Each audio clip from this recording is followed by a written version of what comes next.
So getting ready for Lipscomb, getting ready for a team coached by Lenny Acuff is a real challenge. And it's interesting because he's at a place at Lipscomb where, Don Meyer was a legend and innovator, and he was at Alabama Huntsville for years, and people from all over the country used to just travel to Huntsville to make sure that those guys were. Learn their offenses and learn the things that they were doing, so on and so forth. So he's a brilliant coach. Lipscomb was a team that won 29 games last year. They got to the finals of the NIT. Several of the guys that are on that team are on this year's team they were younger then, played supporting roles, kind of like now my guys, now starters. They run a lot of stuff. They run a lot of good stuff, hard to guard. For us, I would just say the last 3 games, we've struggled offensively.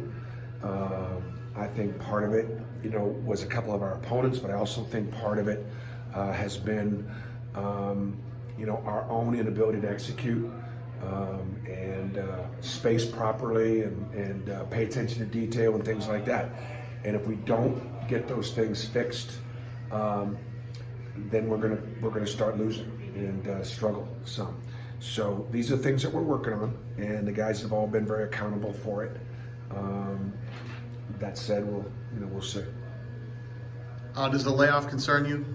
Another semi-long layoff. Yeah, no, I'm okay with the layoff in the sense that, look, it's fixing to go now, twice a week, every week. Yeah. So it'll be a grind. It'll start being more of a grind. It's a long season, and we play during both semesters, and we start practice the day school starts, and it doesn't end, so sometime hopefully late in March, and the semester's over in May. I mean, it's a long year. Yeah. And so I think the guys need a little bit of a break physically. Is our struggles a part of the layoff? I don't think so. I think it's more attention to detail and execution. For Turbo, anything in particular he needs to do to get a chance to play some more? Well, I think the guys like Tyrell, Jalen Williams, Stretch, Jay Frank, they're not in the rotation. And so those are 4 guys that are, and I've never had, I've never had 13 guys on scholarship, 4 guys that aren't in the rotation. That's really unusual. Their attitudes have been outstanding. They've been really valuable on the practice squad, getting us ready for our preparations. They're all playing behind seniors. They're all playing behind veterans, and they're staying right and ready for this year. But know that in some cases it may not be until next year.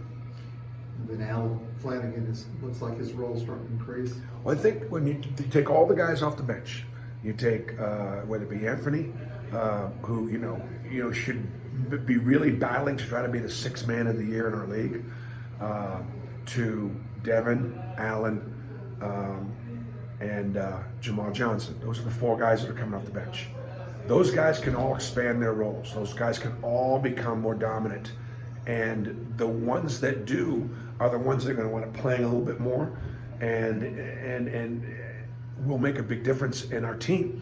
I would say that all 4 guys off the bench have had great moments and have actually impacted us winning. But I think they've all had moments where they've been some inconsistency.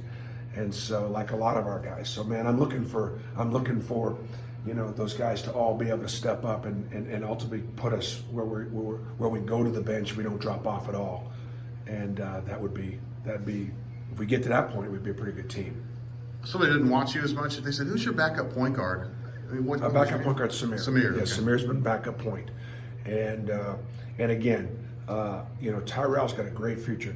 I recruited Tyrell to replace Bryce Brown more than I did replacing Jared. I wasn't expecting to lose Jared.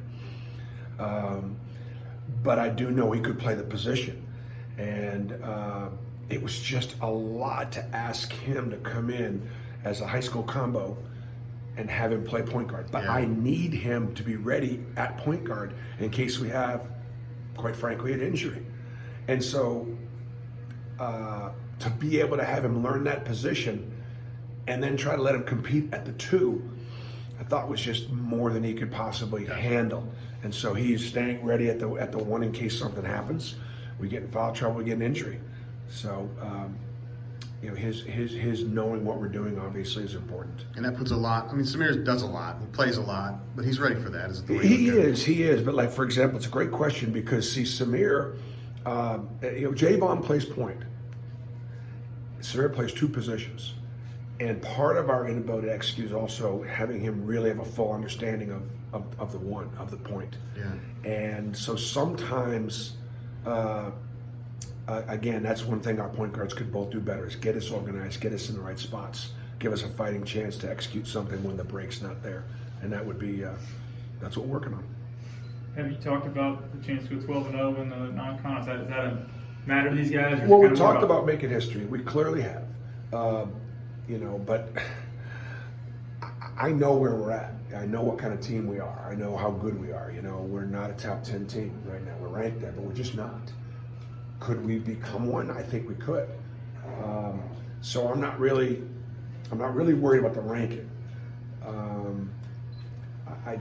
Sure, we'd like to be able to make history. We'd like to be able to say that after the last 4 seasons, Auburn has got the best non-conference record in the SEC. I think we need to win maybe one more non-conference game to be able to say that. We may have come close to already being able to say it. That matters to me because I know when I came here, one of the things that I really was focused on doing was having just Auburn become more competitive and not being a ball and chain around the SEC in the sense that this game matters. But when we have teams in the league that really struggle and their RPI or their net numbers in the mid-200s, when I say ball and chain, I mean now all of a sudden if you lose to that team and you're an SEC team, you could get knocked out of the tournament. That shouldn't be the case. None of our teams in our league should be that bad that we hurt our league. And we've accomplished that, obviously. To be able to have the best record of a 4-year period in the non-conference in the SEC, that matters to me. Your last thing, you're a grandfather now. What was that like as an early Christmas gift for you?